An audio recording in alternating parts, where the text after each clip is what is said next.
الإنسان خلق هلوعا إذا مسه الشر جزوعا وإذا مسه الخير منوعا إلا المصلين الذين هم على صلاتهم دائمون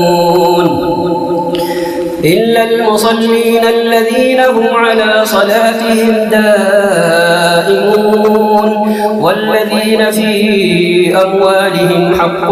معلوم للسائل والمحروم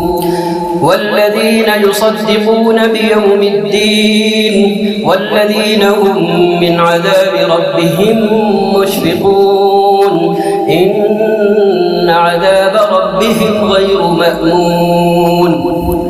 والذين هم لفروجهم حافظون إلا على أزواجهم أو ما ملكت أيمانهم